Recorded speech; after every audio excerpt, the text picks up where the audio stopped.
but it is about you and about their kids. We better face these challenges seriously, patriotically, not a question of self-enrichment. No. All right, welcome everyone to the newspaper review segment. Today's quest, Today 95.1 FM. It's 8:22 a.m. Monday morning, the 26th of May, 2025. Kelly Kebenjima is my name. Welcome everyone. So let's go over some of the things to listen to.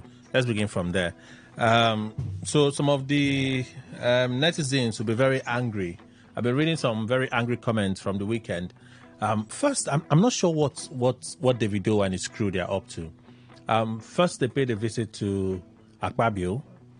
After Akpabio, they paid a visit to the Speaker, House of Representatives. That's Davido, Ubi Franklin, and Cubana Chief Priest. These are the names that I'm not very familiar with. Cubana Chief Priest. Now, after that... Does he not have a real name? I don't know his real name. That's his... That's his stage name. That's his AKA. Yes. That's his AKA. I don't know his full name. Okay. His real name. Anyway. No, I know his real name, but I've forgotten. I'll check again. Okay. So, after that visit came the one to the vice president.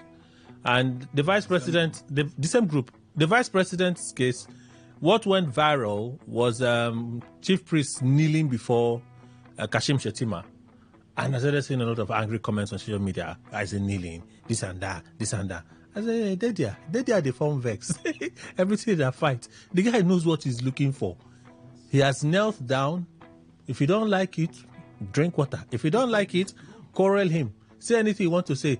Next video we saw that went viral, they are in Tinubu's office. Direct. Even when I saw that, I said, oh, more Davido, your leg longo. They're in Tinubu's office. So that's what you listen to. The very first thing you listened to was Cubana Chief Priest, Ubi Franklin, and Davido. And Davido in the office of Mr. President. When Davido said, I think it was Ubi Franklin was referring to, that is a member of the APC. And the moment Davido said that, Tinubu just lit up. Shook his hand, tapped him very well. He was very happy. Anyway, so that's the first thing you listen to. I know politics is, but you see these guys are businessmen. These guys are entertainers. They are businessmen, they're entertainers. They know where they need small favors here, small favors there. And all of these small things. You see when a Chief Priest got there, he bowed down, shook the hands of Mr. President. And Mr. President told him, I used to read you in the papers. See, I hear a lot of you from the papers. You don't understand what's in there happen.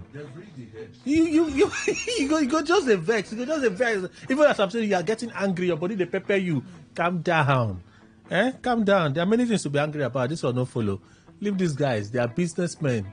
Is it not Cubana that EFCC want charge for Naira abuse? They play. Anyway, so you listen to that. That's the first thing you listen to. After that, David Umar is speaking on the state of the East-West Road, progress on the East-West Road. He came for inspection. He said in 10 days, they're supposed to inaugurate it. If that doesn't happen in 10 days, it's going to happen in December. And he's expecting President Tinubu to come because the president is interested in that road. So you listen to that. And it's something he said that some people are trending. Tinubu is constructing road, whereas in Nigeria we've been building roads. Okay, whatever that means. Rivers State Administrator speaking on oil theft with certain remarks to the Senate. This investigation and so on. The Senate Ad hoc Committee led by Senator Ned Woko paid him a visit. Ad hoc Committee on oil theft paid him a visit. Some of his remarks, I'm hoping we'll have the time to talk about it because he gave some pointers that we should be looking at, I think, was almost like poking them or taunting them. To say how these people are doing all these visits, the real solution lies in these things. Because take it or leave it, Ibas was defense naval chief in Nigeria. Ibas was naval chief in Nigeria. So he has a good knowledge of these creeks and this oil thing, crude oil theft and so on and so forth, Anyway, I'm hoping we can talk about that this morning. Some of the pointers he gave to the committee to look at. Hopefully we can talk about it. And also, he went on some project inspections. He went to the River State House of Assembly complex under construction. He also went to the Skills and Vocational Center somewhere along Aba Road, if I'm not mistaken, where he talked about the state of those facilities and how some of those things should be put in use as quickly as possible. He also went to the Obiwale Cultural Center, Conference Center, to look at the level of renovation works going on there. So you listen to the Sole Administrator speak on those issues. For time's sake, I'm unable to bring you his remarks at the Thanksgiving to mark the 58th anniversary of River State. Hopefully we'll listen to that tomorrow. All right, Governor Omo Eno speaking on defection. Definitely I'm going to leave the party. I'm going to the APC. My appointees must move with me, and I'm still going to control the PDP. I'm just going to leave this here because we'll talk about it, definitely.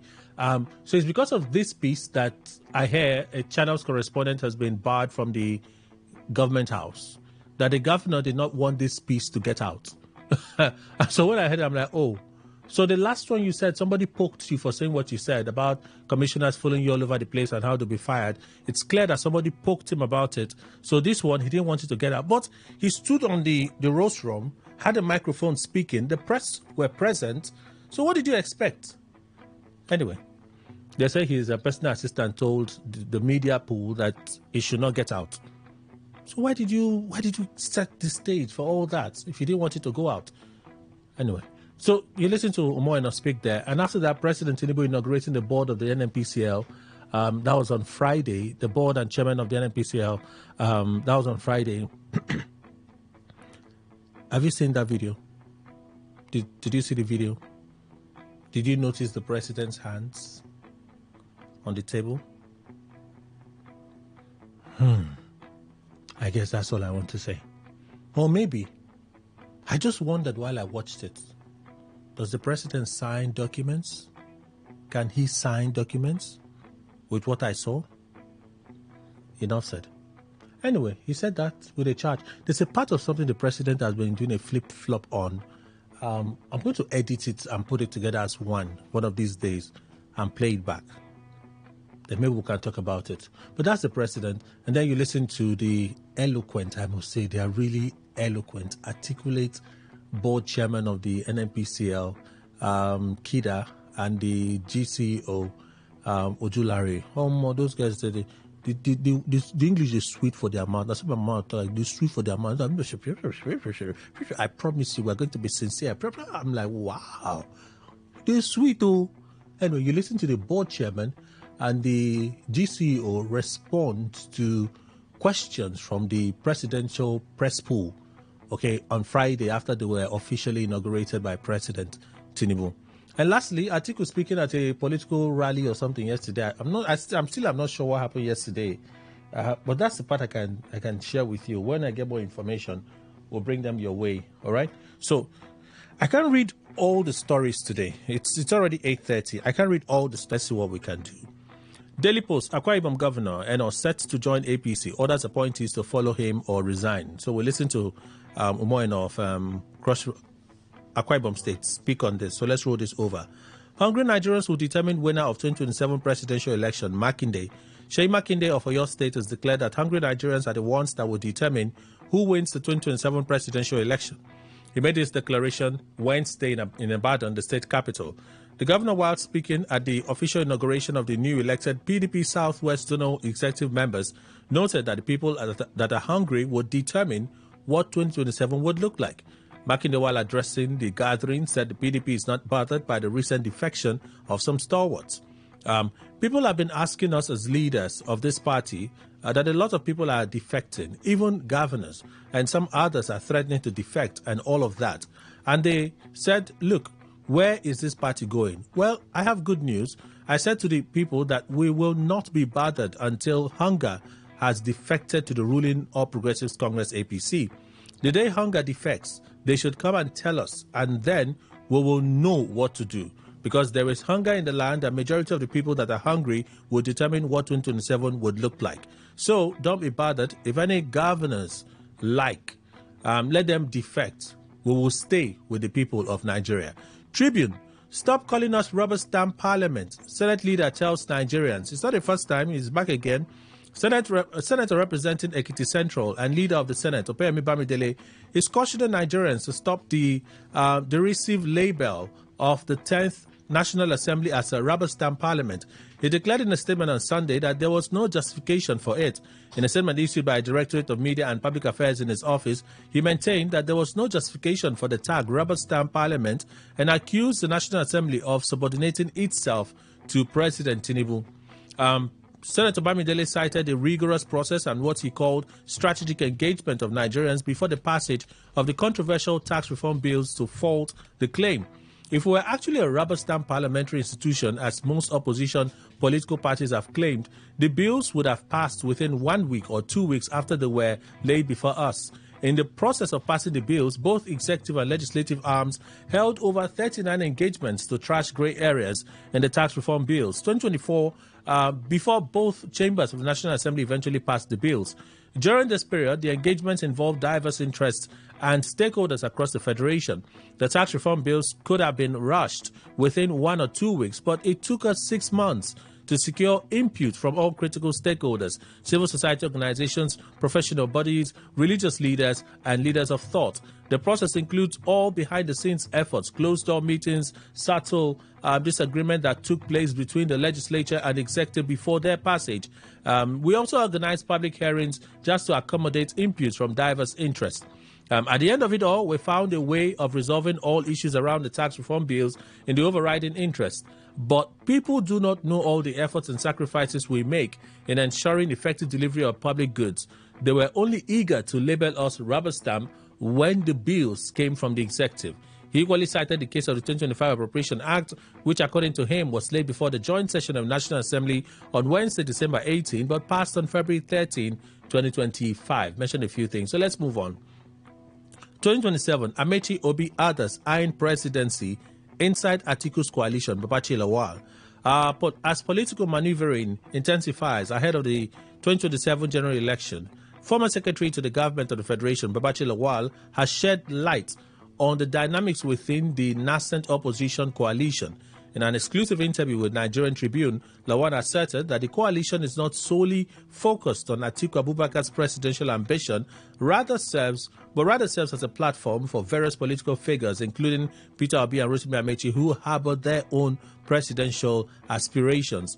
Lawal dismissed speculations that the coalition is being formed to exclusively benefit Atiku Abubakar, candidate of the People's Democratic Party in 2023. Why should it be about Atiku? I know some of the people that I suspect they have presidential ambition and are attending the meetings. He specifically pointed to Peter Obi, the Labour Party's presidential candidate, saying Peter Obi is there as a presidential candidate himself. And I can't see why he would join the coalition to build up a system that will benefit only Atiku. He also named former Minister of Transportation, Rotimi Amechi, who contested and came a distant second in the All Progressives Congress primary as another potential presidential hopeful within the coalition for the 2027 election. I don't think Amechi will waste his time and attend meetings designed to make Atiku a presidential candidate.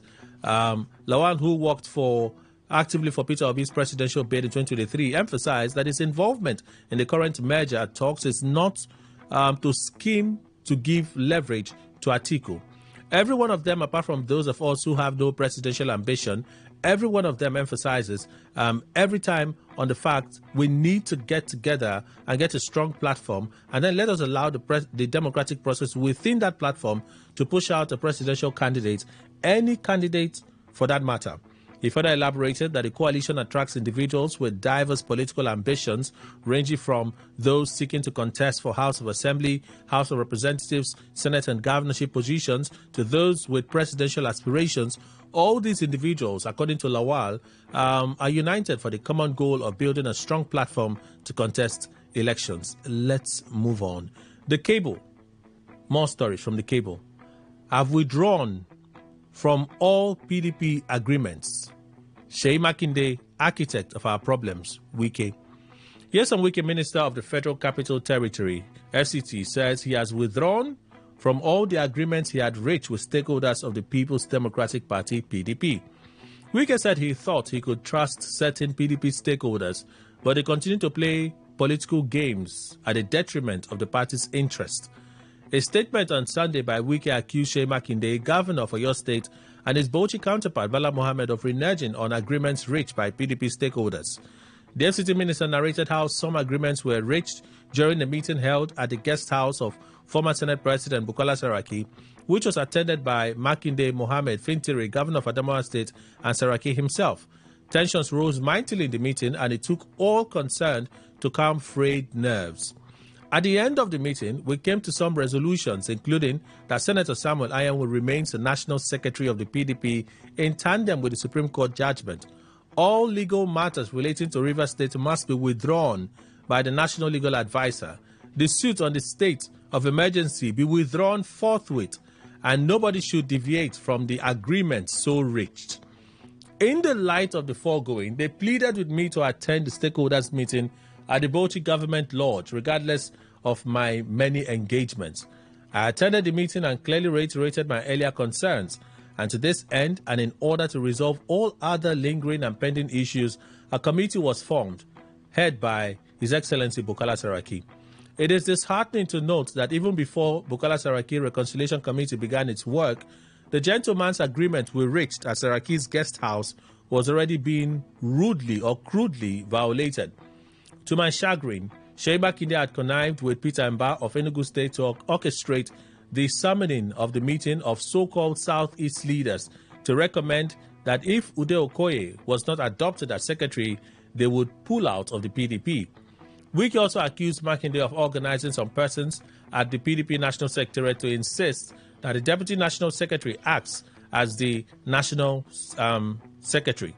The FCT minister described Oyo governor as the architect of the non-adherence to agreements. To this end, a meeting of the G5 was held in Lagos. In that meeting, I made it clear to the governor of Oyo State, Seyi Makinde, that he was the architect of our problems, pointing out to him that non-adherence to agreements reached was the bane of the party,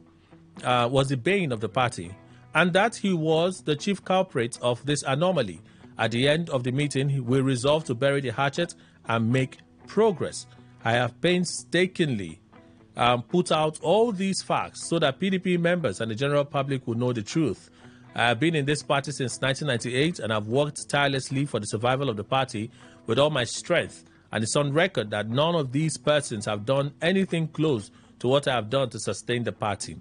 What is more painful is that I contributed substantially to most of these governors winning their elections, yet I have not made any personal demands on any of them, and I would never do so. Most importantly, I had thought we could keep this trust among us, but since it's now obvious that they would continue to play games to the detriment of the party, as is the case with the current debacle in the North Central zonal elections, I have now firmly decided to pull out of all agreements hitherto reached. I have decided to fight on until justice is attained. Wike and Makinde belong to the same political group, dubbed G5, in the build-up to the 2023 election. So that's the statement. That's one of the things we'll look at today on Opinion Poll. It was Bala Mohammed, now Makinde.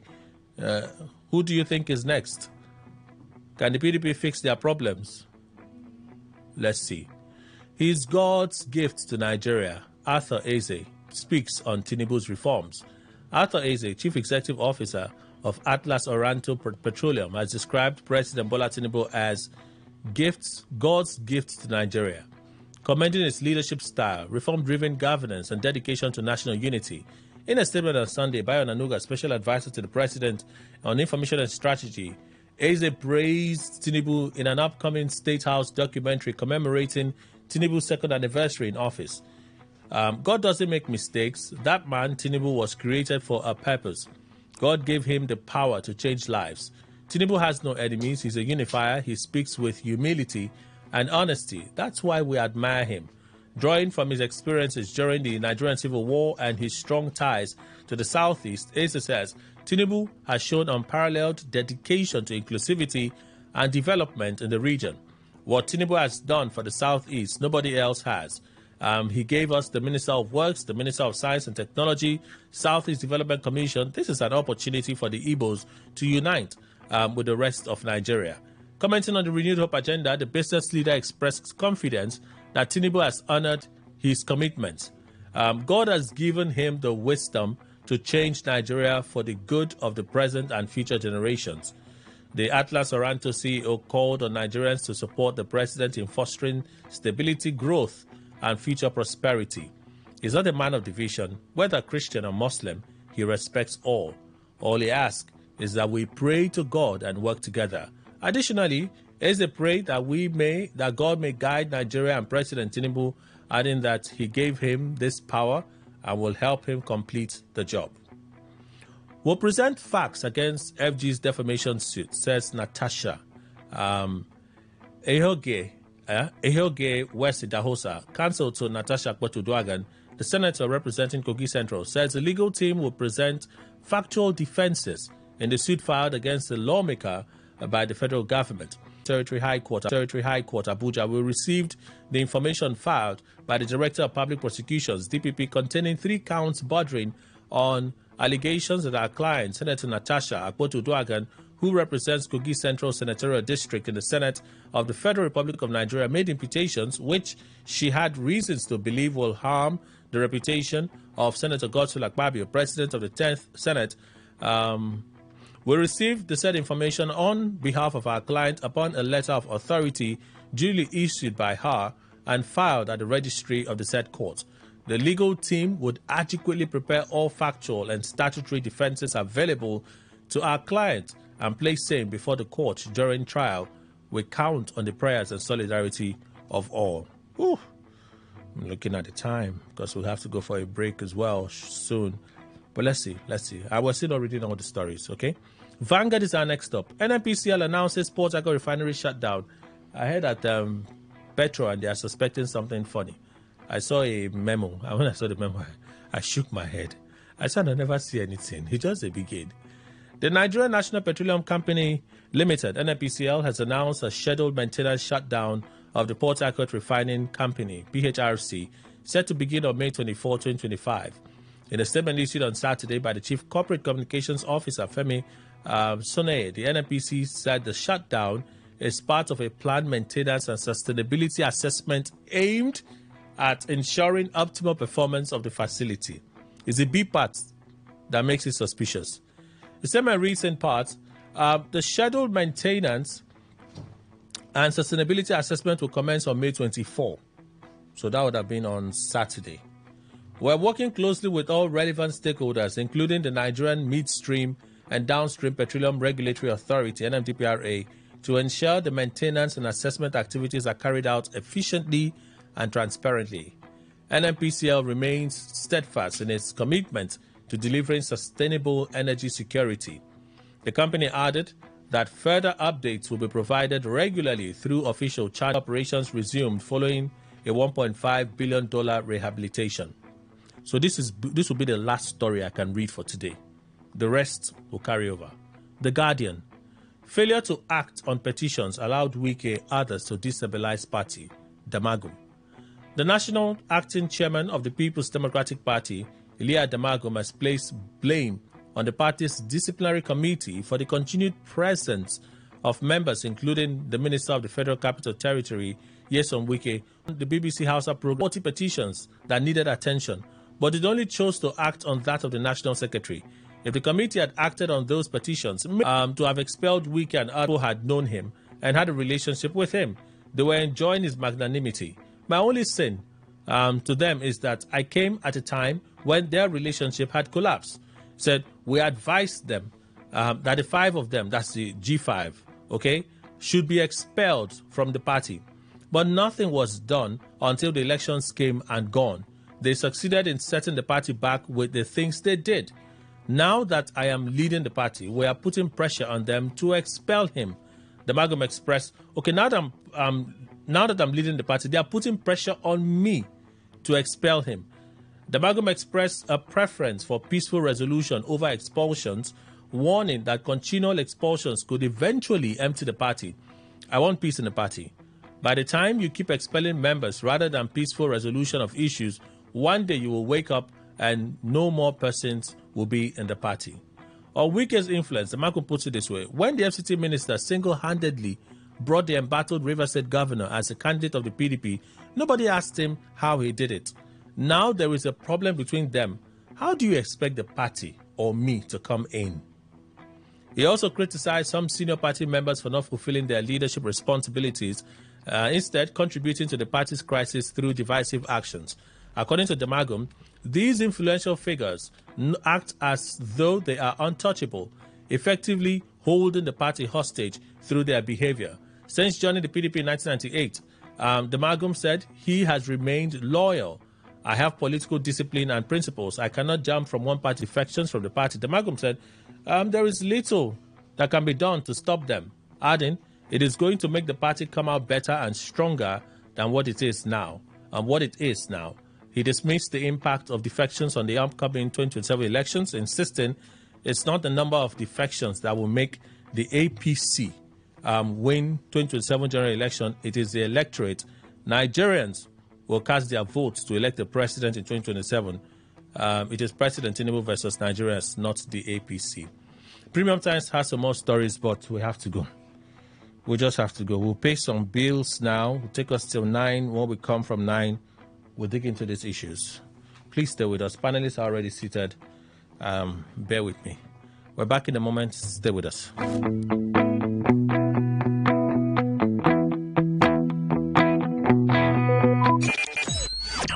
Talk radio. I listen to a lot of talk radio.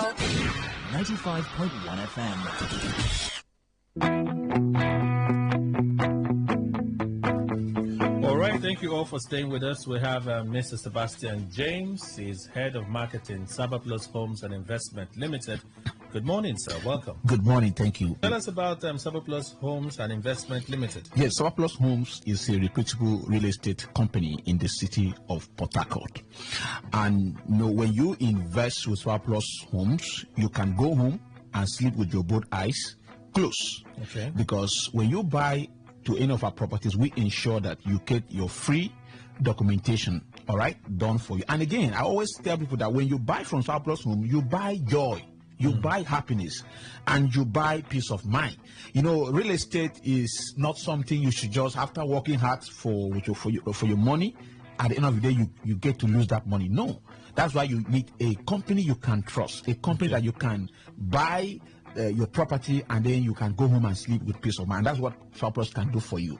At Surplus Home, we don't just sell properties to you, we give you expert advice. You don't just come to us and say you want to buy land. First, we get to counsel you, find out what kind of property do you want, what kind of goal do you want to achieve. You don't just buy into property because people are buying. Okay. You should have a goal you want to achieve. Are you buying for land banking? Are you buying, you want to tell you can buy and build?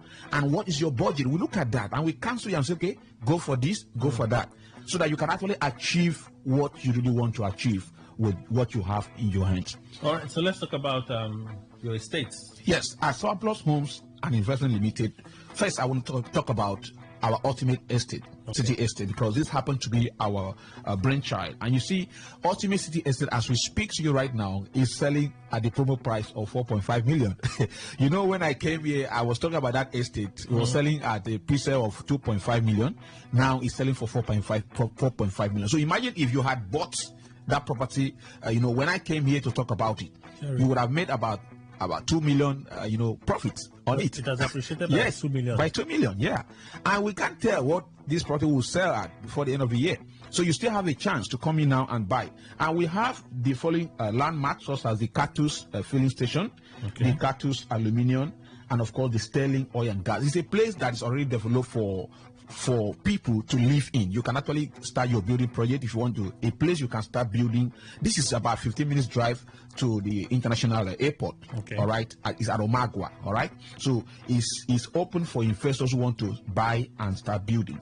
And then we also have another estate that is called the New City Estate, Alo. Right here in Port Harcourt.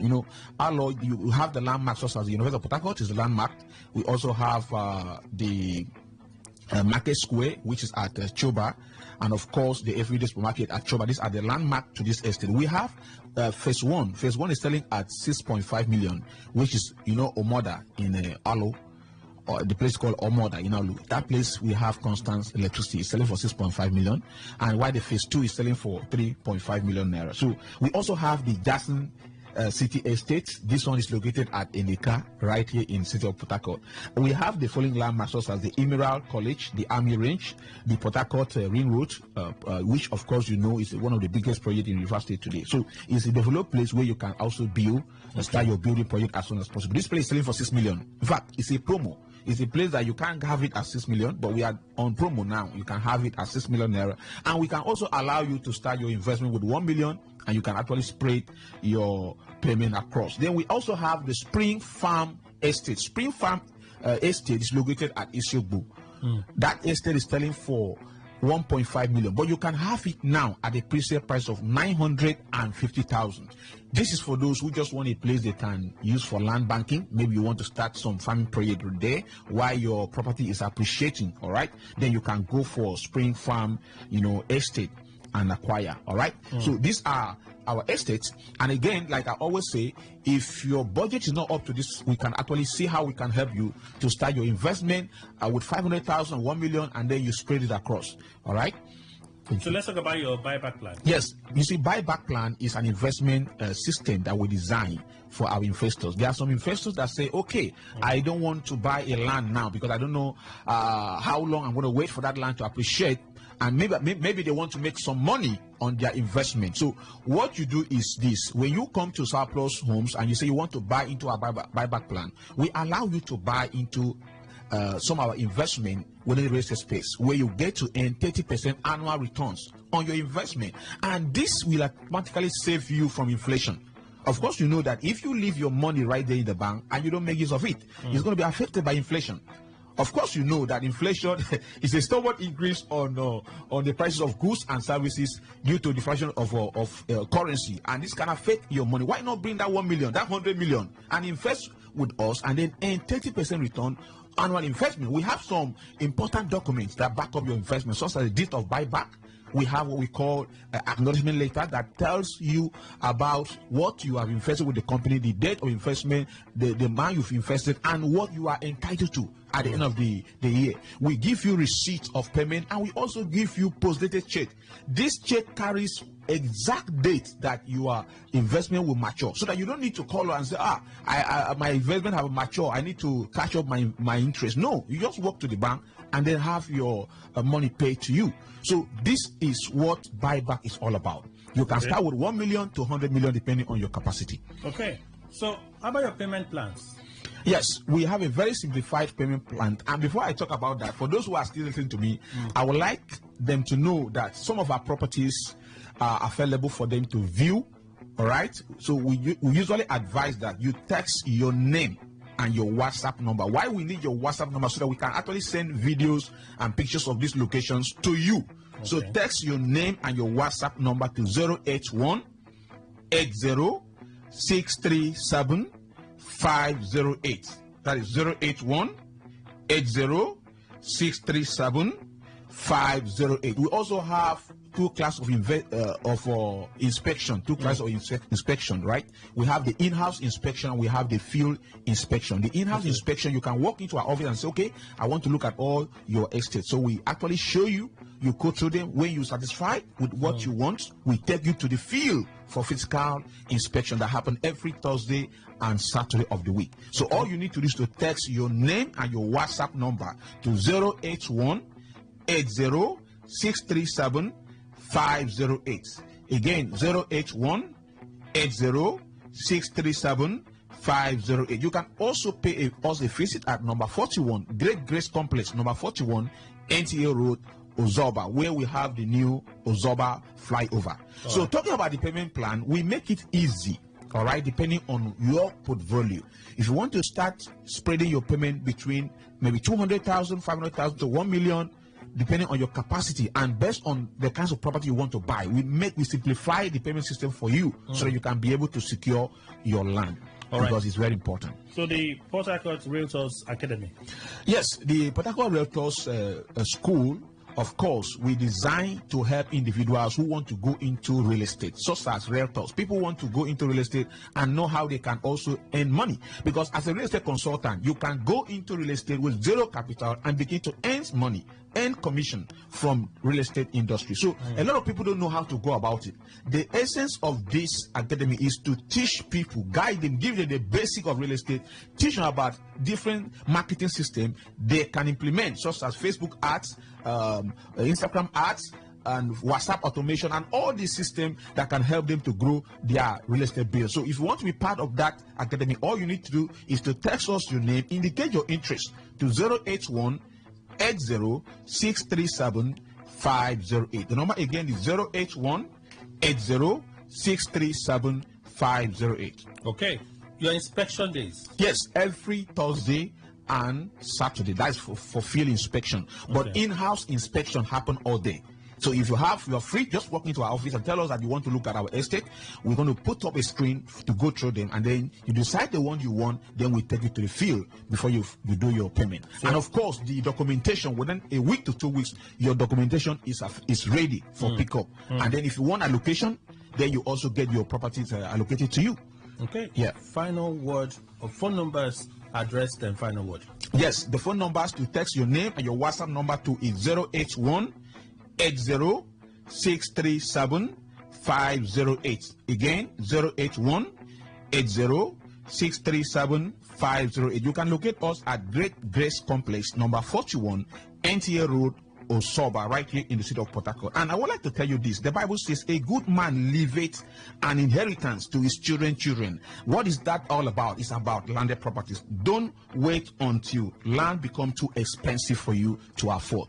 Take advantage of our ongoing promo and make sure you secure a plot for yourself. I must say a very big thank you to you, Mr. Sebastian James. Thank you so much for having me. He's the head of marketing, Saba Plus Homes and Investment Limited. My pleasure, for making sir. the time to be here and to share this valuable information. Thank you. My pleasure, sir. Always. Thank you. All right. Turn the dial and turn up the thrill. We are not in the same league. We are rewriting the rules. Here on Today 95.1 FM. Free talk, you listen. Whether it's happening in Port Harcourt, South Sound, Nigeria, or around the world, we've got you covered. On air, online, delivering balanced news and unbiased analysis. Today 95.1 FM. Today 95.1 FM. Port Harcourt. News update.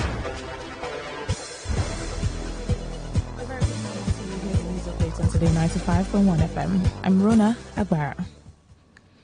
The People's Democratic Party, PDP, has postponed its 99th National Executive Committee, NEC, meeting.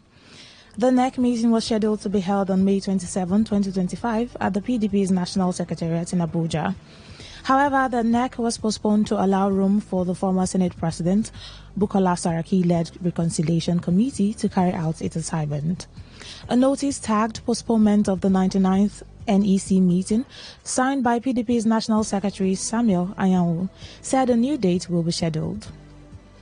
The sole administrator of Rivers State, Vice Admiral Ibok Ete Ibas, has called on all citizens to put the interest of Rivers State first in all their actions. Ibas made this appeal during a Thanksgiving service at the Ecumenical Center in Port Harcourt as part of activities to mark the 58th anniversary of the creation of Rivers State. He expressed confidence that the current challenges will pass and that the state will emerge stronger, more united and more determined. While acknowledging the state's steady development, the administrator emphasized that more work remains to be done, particularly in expanding rural electrification, improving access to quality education, equipping youths with relevant skills, and building transparent and inclusive public institutions. Reflecting on the significance of the anniversary, the administrator said the focus should not only be on celebrating the past, but also on preparing for a future that raises leaders with character and integrity. The Petroleum Products Retail Outlet Owners Association of Nigeria, Petroan, has called the Nigerian National Petroleum Company Limited, NNPCL, to adhere to a 30-day timeline for the repair of the Port Harcourt refinery. Petron spokesperson Joseph Obele said this after the NNPCL announced the shutdown of Port Harcourt refinery on the basis of maintenance and sustainability assessment. Petron stressed that the adherence to a 30-day repair timeline would minimize disruptions to petroleum product supply. It further warned that exceeding the 30-day maintenance timeline may exacerbate the country's petroleum supply challenges and cause pain to millions of Nigerians. It, however, recommended that payments to contractors handling the repairs be made promptly to avoid delays and ensure the project stays on track. And on the foreign scene, Russia says it has exchanged another 303 Ukrainian prisoners of war for the same number of Russian soldiers held by Kiev. According to Russia's defense ministry, this is the last phase of the largest ever such swap between the warring countries. It was the move in accordance with the Russian-Ukrainian agreement reached in Istanbul on May 16. And that was the news update on Today 95.1 FM. Many thanks for listening. I'm Rona Agbara. Good morning.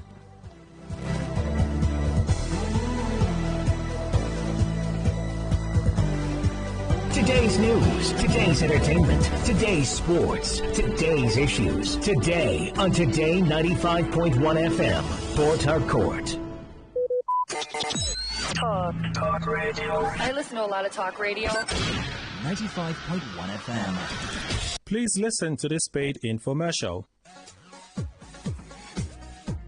All right, a wise man once said a long time ago that knowledge is power.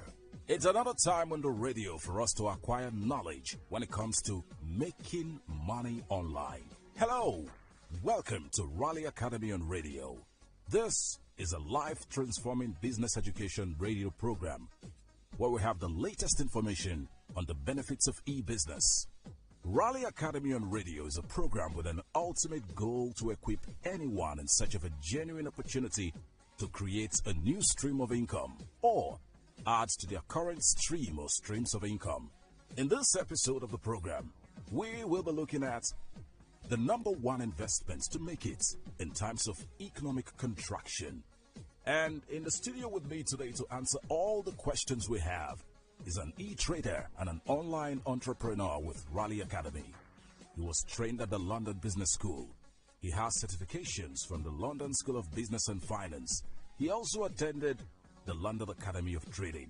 He has certification on technical analysis from Cyprus. He has gathered over 12 years of experience in financial trading and technical analysis. He's a master of his trade. Trust me, I'm talking about none other than Mr. Michael Akinwale. Michael, thanks for joining us today. Thank you so much, Leko. It's a beautiful time to be here, I can tell you that. Nice. Now, from the standpoint of a financial professional, how will you describe this year in terms of business and the economy?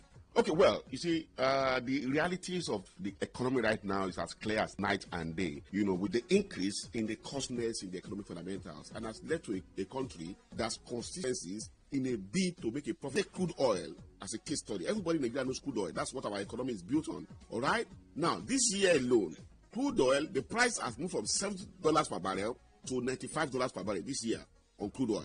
Now, for those of us who are traders, that is $25 movement, but in trading at $10 per the price of crude oil, that's a profit of $25,000 this year alone on crude oil. Training anybody, whether you're a man or you're a woman, you know, you're a businessman, employee, job seeker, a housewife, a student, as long as you have a mobile phone and you have access to the internet and you are ready to make some money, be at this training, and guess what? It's coming to you free of charge. All right, great. This is beginning to sound more and more interesting, Michael. Free training. Give us the dates, venue, and time of the training, and how participants can register to attend. The training we hold for 2 days right here in the city of Port Harcourt. And the day this training is going to be taking place is this week Thursday, the 29th and Friday, the 30th of May, 2025. Let me tell that again. This week Thursday, the 29th and Friday, the 30th of May, 2025. On these 2 days, the time will be from 10 a.m. to 1 p.m. National Executive Committee, NEC, May 27, 2025. Venue PDP National Secretariat, plot 1970 Michael Opara Street, Wuse Zone 5, Abuja, time noon. The PDP haven't cancelled or postponed their NEC meeting. The meeting is still holding tomorrow. This post was put out just yesterday on the X handle of the PDP, just yesterday on the X handle of the PDP. Okay? Quickly do that and we'll get into the issue. 00951 or 0810951091. Again, 0817 0000951 or 0810951091. For messages, text via WhatsApp or the traditional SMS channel 0701 9339 962 0701 9339 962. On Facebook, we have two posts, opinion poll and a general post. General post has links to the stories for review this morning. Facebook, Today951FM, Today951FM. Whereas on X, it's Today FM 951, Today FM 951, and there you will find posts for opinion poll. Let's begin our conversation. Mr. Dana Momo joins us this morning. He's a public affairs analyst, strategic planner, and a travel consultant. Good morning, sir. Welcome. Thank you for having me. Good morning, Port Harcourt. Mr. Emmanuel Indukwe is also here. He's our in-house analyst. Welcome, sir. Good morning. Thank you very much, Kelly. Good morning, Nigeria. What did you mean him stepped out to put something in his stomach so that when he comes, he'll be ready for the Battle of Busanga? Today is going to be interesting. But let's begin with Umoino. The statement on Friday, when that statement came out, I'm a bit puzzled by the fact that the Channels TV current house has been barred, because the governor gave an instruction to his personal assistant on media that whatever he was saying there should not get out. They said the governor was embarrassed because Channels TV put out that video, and the video for me is not even as egregious as the actual red text. The text sounded a bit hot compared to the way he casually said it, but he said a lot of things. And when I first read that, I said it's possible that after his last rant about commissioners and special advisors following him everywhere, he would have received some cautions and heavy knocks from certain stakeholders in Akwa Ibom. So he's trying to play it low-key now. But he said what he said. So let's look at what he said. First is, I'm leaving the PDP, but even in leaving the PDP, I will still control the PDP. Isn't that too much, Mr. Momo? Our politicians here, there are a lot of things. You are no longer interested in the first bride, but you still want to have his say in what she does and all. Yes, I understand the fact that he gave history, a vote to him, and all he became today. Was very charitable. Yes, was with the PDP. Yes, it comes at times in a man's life where I had to leave my father's house. Mm-hmm. I left and to fend for myself. And so if you are going, go. You don't have to. Don't be afraid. If you are going, because you said even without a political... So why is he afraid then? Why not stay in the PDP? No, you see... You did talk about those technicalities, but... You see, the politicians, again, like we're trying to say off here, see, the politicians are wise people. They know that if he abandons that, that will not go with him. There are a lot of persons who would want to cash in on the structures of the PDP, because the structure of the PDP in Akwa Ibom is a very big structure. It's not today. It started since 1999, and they've been governing that state. And so what he did, or what I saw that he did, was to have conducted the congresses, finished conducting the congresses, and want to leave. In other words, you have installed your men. And nobody should touch your men. Yes, nobody would. Nobody would touch your people. That's what he's saying now. Yes, that's the meaning of the structure should remain. The structure should remain. So that the structure that you influence. No one comes there and begin to now say, you see, those are the things that the politicians do. They do not want challenge, especially when they are there. Yes, I agree when he said he would want to go into a debate with anyone who will say that there is a difference and the PDP in terms of ideology. But what he said they are doing in Akwa Ibom State is the Arise agenda. The Arise agenda. But again, sir, he needed to be told clearly to his face. Choose one. If you are going to the PDP, go to the PDP. You're going to the APC. I mean, if you are going to the APC. Opposition. No, see, unfortunately, the opposition rise the re-election. That's for him. No, but saying if we want to control the PDP, I will not let that happen. Even if I've left, I will still control the PDP. All my appointees must follow me. And this is the same man that says, we can talk across party lines. There's no bitterness, nothing. But you know, especially appointees. We do understand the politics, but you can't be speaking from both sides of your mouth. That's why I said, are we seeing an emperor being built in Akwa Ibom State? No, in the person of Umoino? It's not more of an emperor because he said something clearly where he said he's not Wiki, who has the power to fight anybody. He doesn't have that strength. But again, I think he's afraid of anyone contesting with him because PDP is a good structure in Akwa Ibom State. So he's afraid for somebody to use that structure to be able to challenge him when he's gone to the APC. So I think he's only trying to secure a second time return for him. Again, he has a right, like the Constitution has provided, right to freely move, right to freely associate with whatever. But he should please, for God's sake, let us know where he belongs. Okay. He can't be in the APC at the same time trying to control the party machineries in the PDP. What the Chimenem is back after the food. He's ready.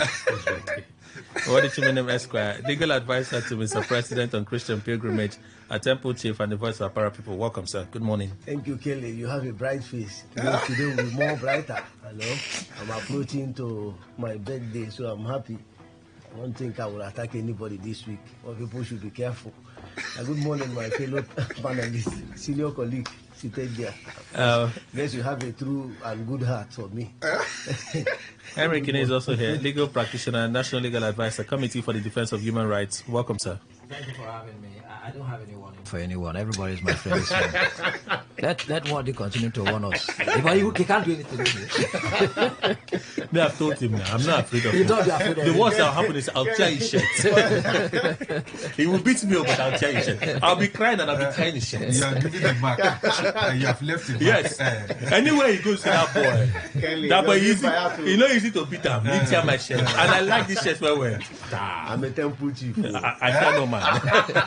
Mr. Edukwe. Okay. The comments by Umar. All right. For me, the last question you asked is where I want to start from. That's if we're building an emperor. Of course, he is an emperor already because he's a governor of the state. And all the governors of states are emperors. All of them. None is not an emperor. And if you say there is anyone, just tell me. Let me give a counter answer. You see, what Omar, you see, he seemed to be on the, maybe always blazing the joy he's having. Is that he... And it's sounding like, what's this nice dog, that when you see from far, you think that they cannot bite. But there's something you can do to a dog, and the dog would can bite you. Yeah. And he makes an attempt to bite you. That's what I know he's doing. So he's being subtle right now, but using our threat here and there to his supporters, telling them this. What they even made the remark to say, using our threat here and there to his supporters, telling them this. What they even made the remark to say, I'm not an appointed governor. I'm like, wait, are you shading Udom Emmanuel? I said to myself, are you shading Udom Emmanuel? Udom Emmanuel has been quiet. The allegations now that Udomo and Umoino and in cahoots with what's his name, Godswill Akpabio, cooked up that EFCC case against Udom to silence him. I don't know. I'm not in Akwa Ibom State. Yeah. So he may just be breeding his own army now. But let me say something. You know, an English adage says that the hood does not make the monk. Okay.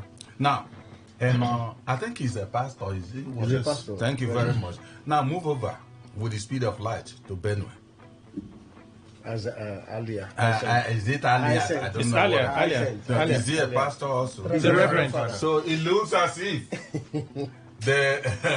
those who are in the garb of religion and in office, they have a way with themselves. You remember that Elliot or whatever they call that? Alia. Alia. Okay, Alia.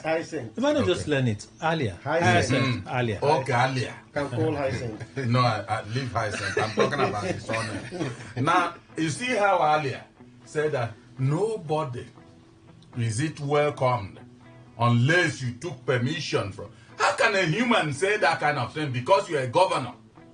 So if Emmanuel Dukwe wants to, because I'm not important, then I don't have to take permission from Alia. And yet people are dying in the States. Yes, but if anybody very much, their importance is attached to politics. Now, if you're in the public eye as a politician or whatever position, take permission from Alia. If not, something may happen. And what will happen to you that is different from all that is happening in Agato and all the rest of them? Has he been able to protect them? Chibene. Please paraphrase. No, the same Uma's statement that he's leaving the PDP to APC. And everybody should follow. Exactly. No, and he will still control the PDP. I think that's the dangerous angle. He will still control the PDP. You see, one thing you should understand in politics is the more you look, the less. You see, the psychology you use in everyday, journalism is not the psychology we use in the contemporary politics. Well, he gets you to talk. No, just allow me. It is a baptism of decency and indecency. Okay. Both of them are together. Oh, look well. Now, people should understand that some of us that are Jesuit to Nigerian politics, we tend to understand that those that are very far may not even understand. You see, if you're a governor, you must jealously guide what you have. In America today, Trump is no more talking about, he's even talking about 10-10. He has dropped it. Wait, whether he has dropped it, you're not in his heart today. No, at least officially he has dropped it. He's speaking from he wants to he wants to control the politics in Africa. He wants to control the politics in the Middle East. He wants to control. That is what they are aiming at. They are no more looking at 2020. What they are looking at is 2027, 2027, which is a factual date for excellence, and everybody is just scrambling to be there. Now, if I have my commissioners as the appointer, and these appointees are not loyal, I don't understand. Look, what is happening now in Rivers State is that there are moves, even in APC and PDP. People are looking for interest. The rank and files in politics is not gotten by sincerity. It is gotten by eye service. And I've told you here that, look, what Elo is doing, he don't have a Senate president who resides in the state. And the governor is in opposition party. I don't understand. It's an anti-decency. And you don't expect Ababio by 2027 to work against Tinubu. People should understand that the lifeline here is that Ababio must get the governor in his kitty. He must also get whoever that is around him. If you come to Delta State, the former governor to Okowa, these are people that billions are hiding in their houses, and EFCC is using their like this as a president. So these are the aims and objective of every politician's progressive life. Okay. I'm not as a journalist. I don't understand. Why are you aiming shots at us? I don't understand. I'm not aiming. What is the problem? I'm part of the industry. But what I'm saying is that this is not only in politics. It's also in the studio. You remember those that were so your mic is on. Let me talk to Mr. Akine, please. No, I can't take this. No, don't worry. I can't take this. What do you mean? Are we politicians? We are doing our jobs. No, you have to just constitutionally, having the power vested in him to constitute his cabinet and controlling those he appointed. Umar is playing the politics of 2027. Just as all the other politicians holding public offices are beginning to do. But I'm afraid this appears to be the earliest that has ever been since 1999. That is, right? Yes, just about a year plus. Across the country? Across the country. No. Usually, no, what I mean, I'm not talking about him. The political wave this regime. Yes. This regime. We usually will be worried at about mid the second year. Yeah. That's, you see that first anniversary, second anniversary, sometimes before you even begin to imagine who is going to run elections. But here across the country, both the party in government and then the opposition, it's been like, we just finished election last year, and then today we're talking about 2027 election. So that's exactly what Eno is doing. And reading through the extracts, right, completely, you see that he didn't mince words. He actually was saying that if he remained in the PDP, that he wasn't sure how the election was going to go. Not that they wouldn't have won because of the things they've done, but that one secretary today, another secretary tomorrow, he may get his forms, he will fill them and return to INEC, and then somebody someday will say the proper person didn't sign his form. That's dangerous. And besides, he cannot be praising Tinubu today from the PDP platform. Also, the uncertainty of what in INEC. You could actually even have your party stable, and INEC says otherwise. Or somebody just stirs one trouble when you would have submitted otherwise. Or somebody just stirs one trouble when you would have submitted their forms. So it's convenient at any particular time to get a ticket to be able to win an election. It's a political party. So that's just what I would say about it. So, but again, another dangerous. That's just what I would say about it. So, but again, another dangerous thing is the PDP. Come on, where is the discipline within the party again? Where a governor that was elected on the platform and is still, at least at the last count, a governor on that platform, and it's so ridiculous in the political party, saying that look, just don't mind this political party. Even when I leave, I will still be bending them whichever way I want to bend them. But I think that's right. But that's the reality. Really. But it's unfortunate for the PDP. But I think, like Mr. Idukwe said, if Eno doesn't watch it with the things he says, that's another angle to it. He could just call enemies, a lot of them. Those that are just ignoring him could say, it's time we put this guy in check. But my worry is it the way it is across the country, and before we even talk about Akwa Ibom, are there really still potent enemies? We may find out in 2027. Yeah. In 2027, but you look at how Tinubu performed in 2023. Even Tinubu realized it wasn't a walkover for him.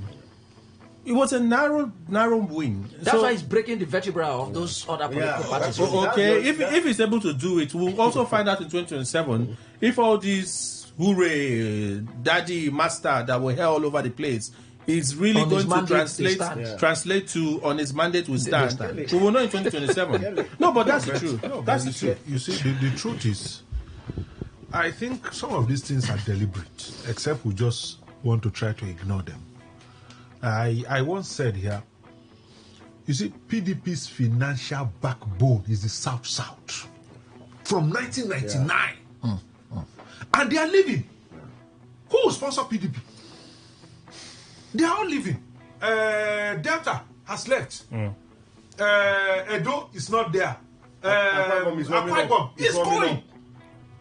River State is whether it's not gone. It's not whether. No, I'm saying a PDP number. No.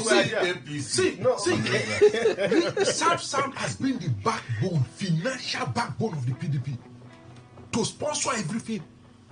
Okay. But you think that it's just happening? I don't believe it. That you just think that these governors from South are suddenly now realigning. Promises would have been made. A lot of things would have been given to them. Leave this place. Yes, leave it. Kelly, with what we are seeing again, the coalition with Mobi, who would always want to be in the front line, and where Atiku, who would have been one of the watch, whether he brings his money or not. But remember during the primaries with Wike, we saw the kind of how River State was being dollarized. So if these persons are forming coalition, of course, Obi will want to be the president. And the Kwankwasos of this world, I wonder where PDP will go, sir. But I think with what we are seeing. I thought Kwankwaso was going to be. No, he has not. I need us to move from this. Let's go to the Wike statement that he's withdrawing because of broken trust on the part of Sheyi Makinde and Bala Mohammed. But I'm looking at, I know Chimene will say everything is about interest. I'm looking at the conditions that he said they agreed to. Withdraw the case at the Supreme Court on the state of emergency. That's one. National Legal Advisor. No, all cases in Rivers State. That's the National Legal Advisor now. Withdraw all those cases. And the last one is return Samuel Ayamu to complete his tenure after the Supreme Court. Isn't it a bit too much? Mr. Ndukwe? Well, it might be too much. Enter the ring so that there could be a sparring. between two of you. That's what Wike stands. And I think he's been successfully with. That is certainly because the PDP has chosen to be a lame dog.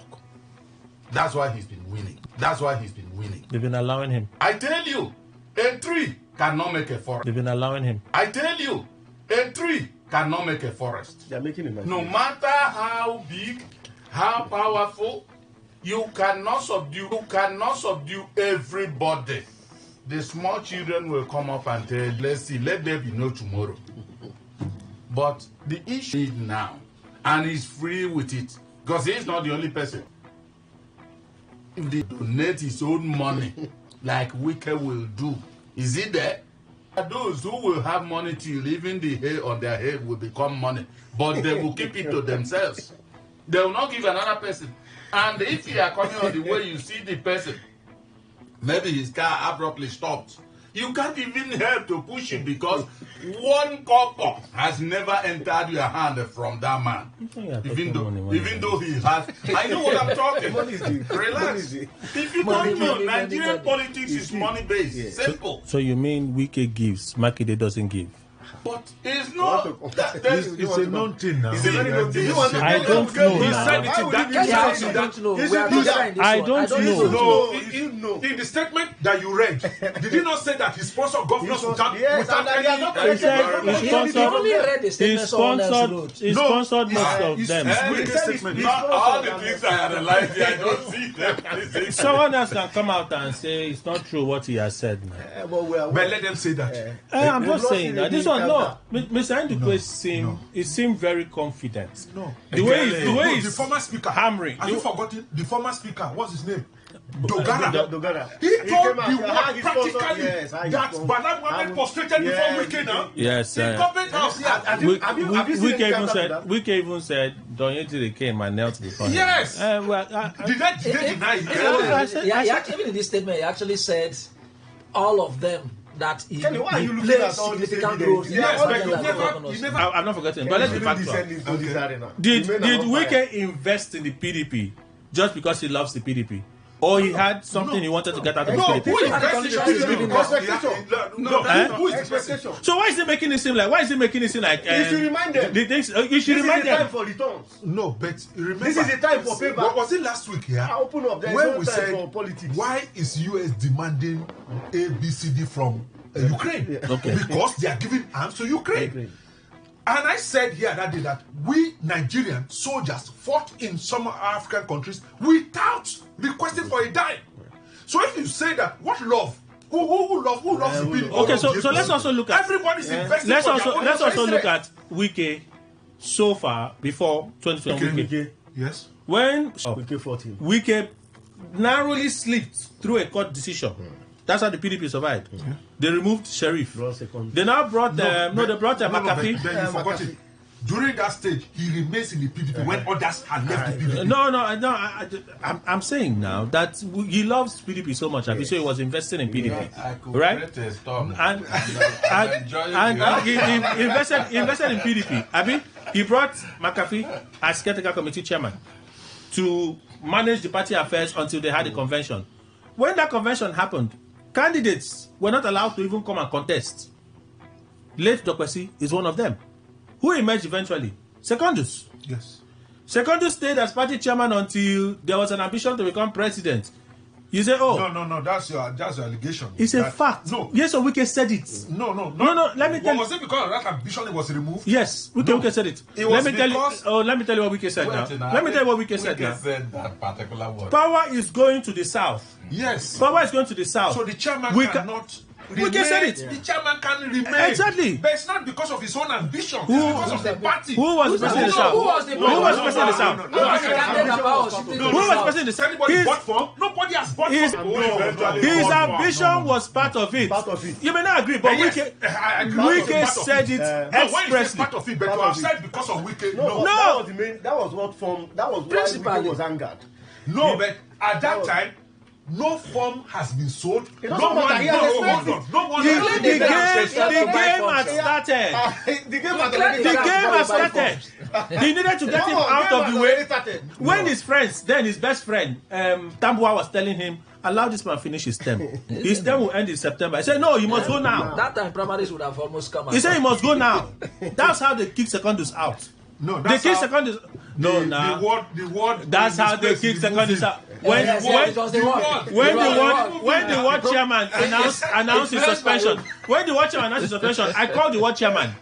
He said, I'm not ready to talk. I don't have anything to talk. I said, I don't understand. You that released the statement. He said, I don't have anything to talk. Who was the local government chairman? It was the local government chairman that, let's not go jail. There was a time I was very active in this, so let's not go jail. But eventually, Wike got his way up until the PDP primaries. Yeah. Kelly, but there is a party. He did not. Here. Which party? You're not talking about financing the party because they were. We're saying the same thing now. We're saying the same thing now. All the investments that Wike was doing in the party, was it not so that nobody would oppose him? This is the time for the turn. No, that's the allegation. Mr. Andy, please continue, please. I enjoy this storm, my You see, Kelly, let me give you perhaps the greatest classic example that Wike generosity works out for him. He said while the storm was also everywhere raging, Wike said in this Afobara and his problem, he said he bought forms for all of them. Somebody somewhere may say, was it his money? Was it not state funds? But he was the governor. Do you call that generosity? What as you call it? Mr. Ndukwe. No, tell me. Mr. Ndukwe. Yes. I give you 100 million today. Mm-hmm. And I say take 100 million. Mm-hmm. I didn't give you 100 million because I don't have any other intention. I gave you 100 million because I know that tomorrow that's to corner you to get anything I want from you. All right. Is that generosity? No, wait. Is that generosity? Oh my God. All of these men, he will constantly say to them, when he keeps reminding them, the life God gave you, is it generosity? The life He God gave gave you to worship him. Yeah, to worship. The life God gave you, is it generosity? No, hold on. Is it generosity? Don't like him. Don't like him. No, the life God gave you. Don't bring God into this matter. No, hold on. No. I will not let you. I will not. If you don't worship me, it doesn't take it away from you. Boy, punishes you. Boy, punishes you. Hey, thank you. If you don't worship me, it doesn't take it away. It doesn't take away. You have the He still gives you. You have the right to choose. But in the case of Yes and Wike, choose now. No, that's not true. In the case of Yes and Wike, choose. No, he raised it. I'm not the one that raised it. He raised it. Who raised it? He did. It's not. Mr. Nico, yeah, they won't causing this problem today. Kelly, he has got his table shaker today. In the 100 million, he's still going there. Is given to me, and perhaps coming back to me to say, do this and that. It remains generosity. Wow. It is indeed a generosity. About the contest. What else will you say? Because from that generosity, from that gift, whether Greek type or what, which of course I am going to benefit from. I could also stand up if I have my two legs short on the ground and say, I am not doing that, but I'm moving with 100 million. That generosity, and if I blow tomorrow as it were, and they continue to lampoon you. They call you ingrates. They call you whatever you call me. It's a different case. But that suggests that the gift was with an ulterior motive. No. That's what I'm saying. See, understand? You're generating I am poor. What do you mean? I don't know. We should. I think we should allow him to finish now. You was considered, especially Mr. Momo. Mr. Duke, I am very poor, and you look at it and say, but this man has something else. He could help me. I could use him and achieve this thing. You doled out 100 million that I would not have come close to on this day and give to me. You are very generous to me. So whatever you are reasoning. So this is not Yes on Weekend now. But imagine someone gives 100 million and they say, I want your wife. I'm generous. You need 100 million. Let me give you 100 million. I want your wife. Ask a question. Let me answer you. See, a dog or an animal is looked on his face before something could be dangled. Carrot could be dangled. As Emmanuel Ndukwe is, you cannot try that. No, Mr. Duke, you not answer the question. In this case now, you have not answered the question. Answer the question for me. In that case, is that generosity? I'm answering the question. So what's the answer to the question? Allow me, don't. No. This one you're trying to do philosophy now. No, the other ones were direct. There's no philosophy. A man is generous He takes 100 million and he gives to you. Yeah. This one did not wait for years to pass. He comes to tell you, I know you did this money.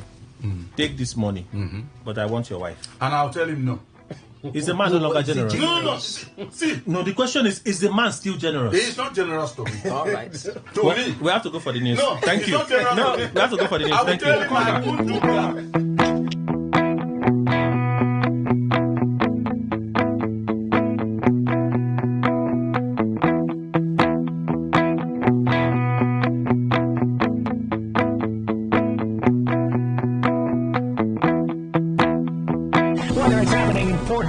South Sound, Nigeria, or around the world, we've got you covered. On air, online, delivering balanced news and unbiased analysis. Today, 95.1 FM. Today, 95.1 FM. Port Harcourt. News update. A very good morning to you. Here's a news update on Today 95.1 FM. I'm Rona Agbara. The federal government says President Bola Tinubu's administration's new policy of local value addition and a tightened licensing regime in Nigeria's solid mineral sector attracted over $800 million in processing projects last year. A statement by presidential spokesperson Bayo Onanuga said the sector also generated over 38 billion naira in revenue in 2024. Up from just 6 billion naira the previous year, despite receiving only 18% of its 29 billion naira projected allocation. According to the statement, the sector had witnessed an increase in investor interest buoyed by the administration's mining sector reforms.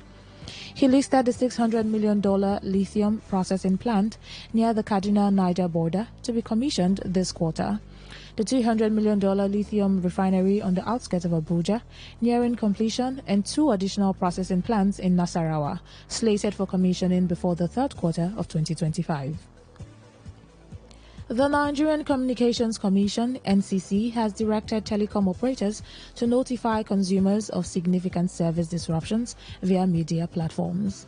The directive stated that affected consumers are to receive proportional compensation, including extensions of service validity in accordance with the Consumer Code of Practice regulations. According to a statement by the acting head of public affairs at the NCC, Inenna Ukoha, operators are expected to disclose the cost of the outage, the affected areas, and the estimated time for service restoration. This move is part of the Commission's efforts to ensure timely resolution of service outages, improve the quality of consumer experience, and keep users well informed.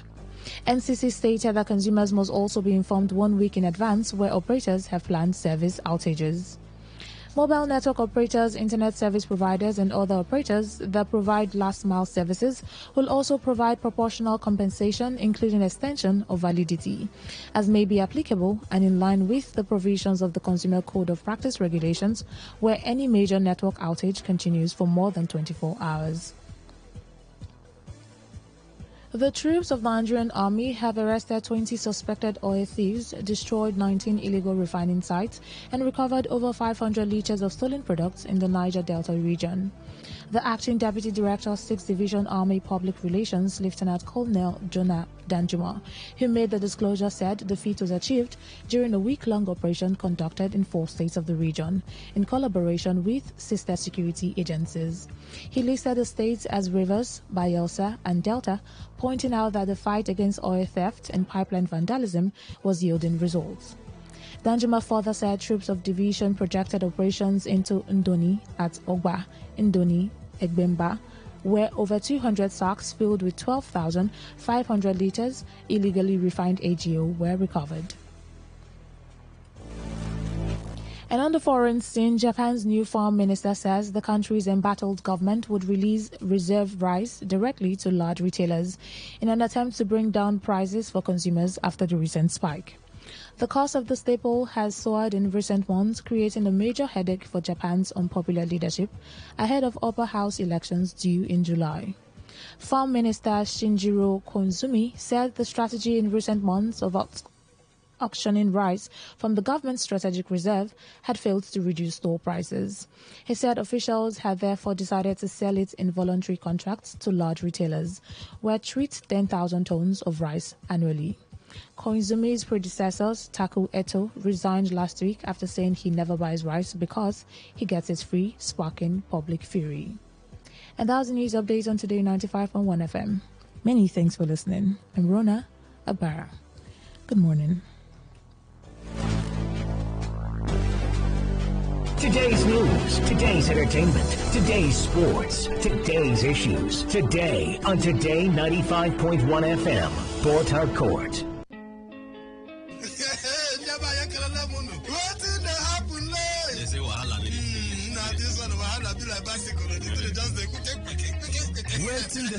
Waiting they happen. Now for Today 95.1 FM, 5 p.m. Monday to Friday, now here you go here, waiting they happen for Niger and Obodo the world. Now that time where we they bring you Ogbonga to them, where go shock you. You go wonder say a person do like this. Now so we they bring them come give you acid the hot. Now where would they find way to sweep this country? Don't run. Because their blood in the chopper. They say this one, no worry. When time I reach, I'll say I want to take them. I see where they go. Homeland is homeland. Me, I go put get for them. I'm not going to be get a man at that time for airport. Waiting they happen. Make you know Miss Mazi Ike God Ike Machuku and MC Kuro for waiting they happen. You go enjoy yourself. Not forget to say woman they chop our recharge card woto. I don't tell you say this place na education center. As you sit down here with us from Monday to Friday, you go enjoy waiting they happen. Waiting they happen. Make you know miss them at all.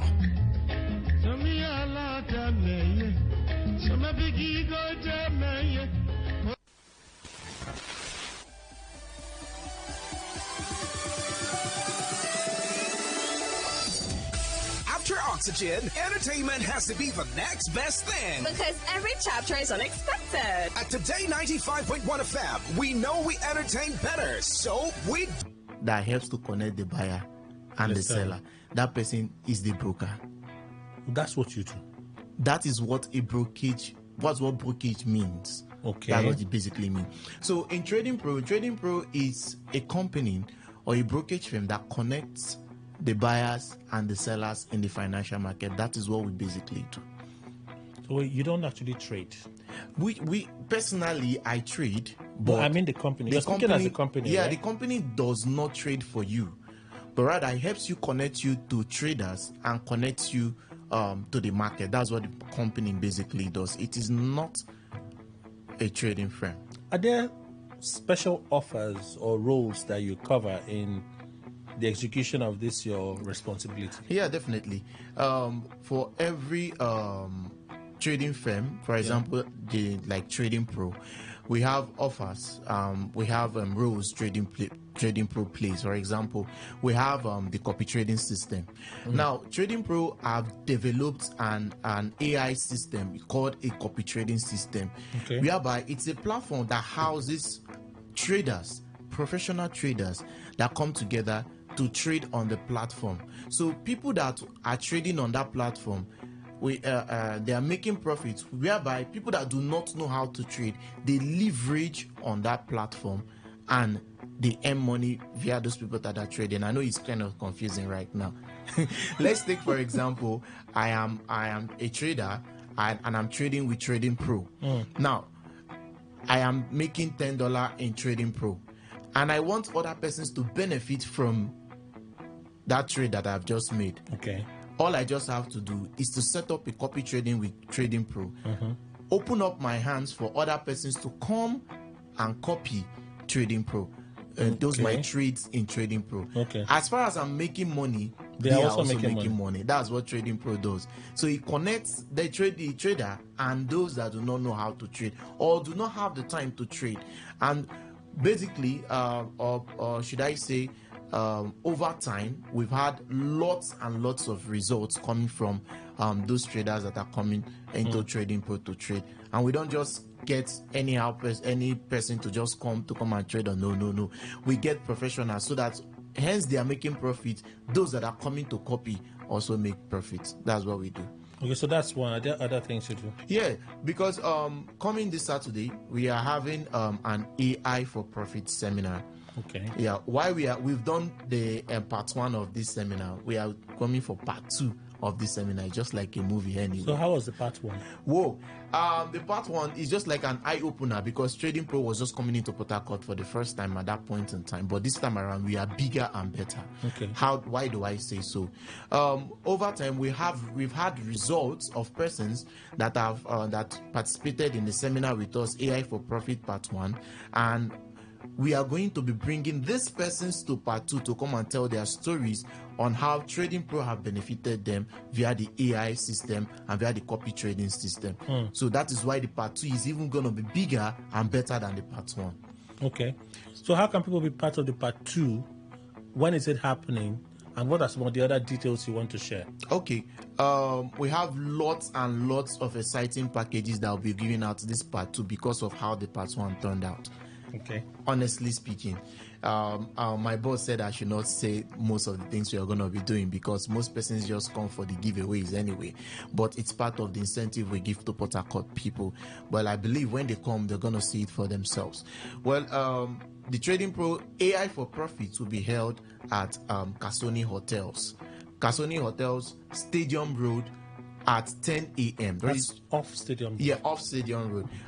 Registration starts by 9 a.m. Most persons, as I speak to you, over 200 persons have registered.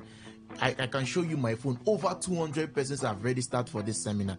They are yet to verify their account. So they are coming to verify their account for that particular day, and they are going to open their account and start trading with us that particular day. Okay. So we want Port Harcourt to be part of it. So is it free? Is attendance free? Yes, of course. Attendance is very because much you're saying free. something about opening an account and verifying your account. so that even I listening, I'm thinking, okay, I may need to open an account if I want to be part of the Trading Pro seminar coming up. Yeah, definitely. You need to open an account. Everybody, just like a bank account, you open. That's how you open an account with Trading Pro. It is free. Okay. You can open an account and you can get started with us. So while we open an account, first of all, because we are giving this, most of the packages going to be given out are for those that have an account with us. So it is free to open an account with us. It's also free to attend. Yes, male and female, boy and girl, you're free to attend. And guess what? Another incentive I'm going to be giving personally, I'm going to be teaching you how you can affiliate. There's something called affiliate marketing on IB Market. I'm going to be teaching that using Facebook to run your ads. For those that will be interested, I'm going to be teaching that at that particular point in time. So what time is it? It's by 10 a.m. Registration or verification. I don't want to use the word registration because almost everybody have registered. So if you're going to be joining us for this particular seminar, you have to register before you come for the seminar. I will advise that anyway. So verification starts by 9, while the main seminar starts by 10. Okay, so you need them to register. Yes. From registration, they'll be verified. Exactly. So verification is on the day of the seminar. Exactly. That's by 9 a.m. Yes, by 9 a.m. Then the actual conference starts by 10. By 10. Yeah. So those that will send messages to you, okay, is for registration. Yes, for registration to get their link. To get their link to attend. Yes, yes. But it's a physical event. Yeah, it's a physical event, definitely. So how can they be part of it? Okay, they can just send trade TP, like the word Trading Pro TP. Okay. Just send TP to 070 390 55409. I'll repeat it again. So you can send TP, that's Trading Pro TP in short form, to 070 390 409. Okay, sorry, let me call it again. They can send TP to 070 390 55409. Can you take it again? Send TP to 070 390 55409. Send TP to that number and you'll be sent the link and be added to the WhatsApp group. It's a closed WhatsApp group. Okay. So definitely this time is going to be different and it's going to be lit, honestly speaking, because we have people coming from Lagos and from Abuja. We also have our AI trading classes that are going to be taking place too. So people that have been doing it, that have been making it, they are going to be present there. The likes of Pro Baba is going to be there. Yeah, the likes of Bolaji is gonna be there. So you do not want to miss this opportunity on coming for that event, that AI for Profit event to be held in Port The Harcourt. date again is? The date is on the 31st of this month. That's this Saturday. Okay. This Saturday. So all road leading to Stadium Road are Kasoni Hotels by 10 a.m. this Saturday. Okay. Are there a set of persons you're targeting to be part of this? Yes, definitely. We are looking at people that are already traders. There are some persons that are already traders, but they are not profitable. They want to leverage on the AI system. I do not need to come here to start explaining what the AI system is all about. It is everywhere. Everyone is using the AI, even the Meta AI on our phone. We are all using it. Definitely. I don't need to explain much about it. So the AI system is already there for you to take advantage of. Those persons are invited. We also have people that are already in the affiliate system, but they do not know how to manage their ads in making sure it converts, and they also want to make profit using the ads management they have. They're also invited for this program. And everyone that is working that do not have time to trade for themselves and they want to make extra income, they are also invited for this seminar. All right. So the phone numbers again for participation. Okay. For you to participate in this event on Saturday, 31st, 10 a.m., Kasuni Hotel, you have to send TP to 070-390-55409. Again? Send TP to 070-390-55409. So, Henchman, the final word as we close. Do you have a final word? Yeah, definitely. The thing is that I've heard so many persons coming over the radio to talk about trading. Like they are hearing you now come and talk about trading. Definitely. The truth is that these persons that are coming to talk about this trading, they know what they are benefiting, just as I know what I am benefiting. We are not just coming here to talk about trading simply because we want to promote anything or we want to talk about it. The Nigerian economy is not stable. All right. And people want to make extra income. It is just the truth. Some people want to enhance their knowledge. Some people just want to learn new things. All right. That's why we are inviting everyone for this seminar. If you're new, if you're old, if you're not making profits, if you want to be profitable, if you even want to make extra income, or you want to learn anything else aside from trading, you're also invited to this seminar. So you don't want to miss your time in this seminar. Mr. Amadi Henchman from Trading Pro, thank you so much for the time. Thank you very much, Mr. Kelly. All right, we return to our conversation in a moment. Please stay with us.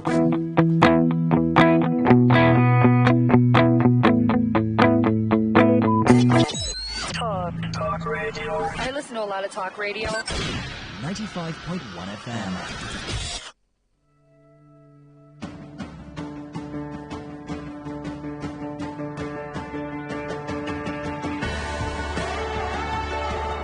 Education never ends, and we believe it starts even way earlier than most of us think. On Andre Gorgie, every Tuesday, 1 to 2 p.m., we unravel these various building blocks and its challenges that make you and I better versions of ourselves. Andre Gorgie on Today 95.1 FM.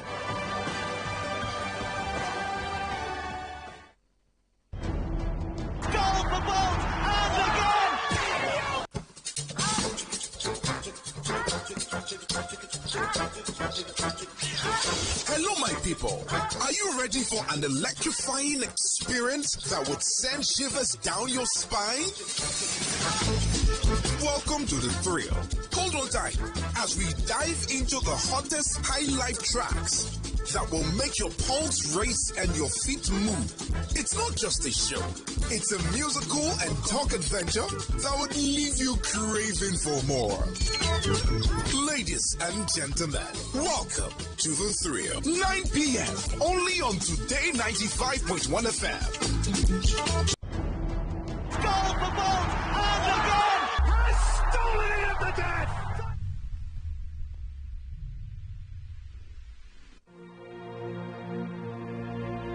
Today is business. Today is a new trend for your businesses. We give you all the information you need to grow your business, new ideas and innovations that keep you earning more and staying relevant. Every day, we engage in business, buying and selling, trading, and exchanging of services as individuals or as a country. Money goes round, it goes up and down. But have you ever wondered what business is all about? And have you ever wondered how you can stand out in your business? Today FM has got you covered every Wednesday between the hours of 1 p.m. to 2 p.m. Learn all you need from professionals on how the country runs its business affairs and how you can be an outstanding entrepreneur and grow your business. Business Today. Still far from outside. So for those that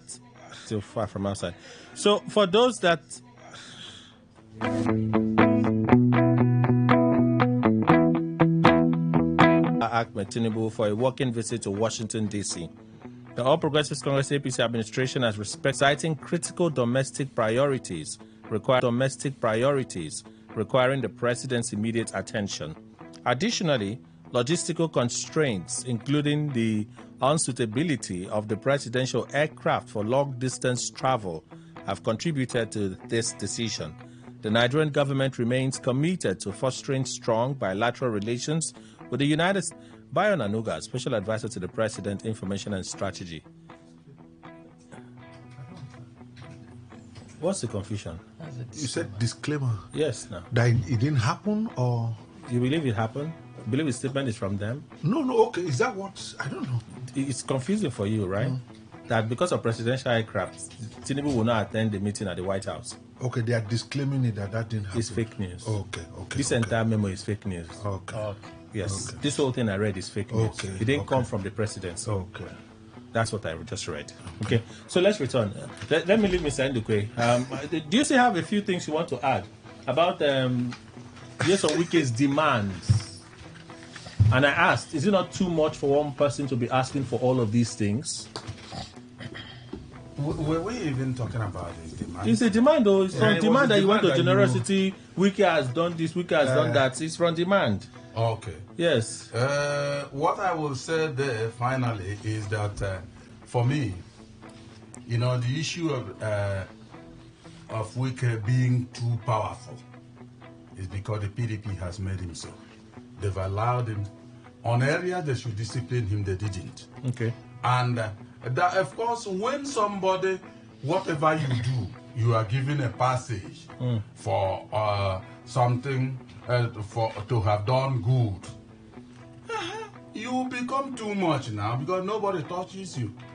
As a result, you can now exercise your power unilaterally against anybody you feel. That's what I'm looking at the PDP. And as it stands now, if some are coming up, they will be in the minority because the party has allowed him be who he is. That's what I will say finally. Chimene, Wike's demand: withdraw all cases against the PDP in Rivers State, withdraw all, instruct the National Legal Advisor to do that. That's one.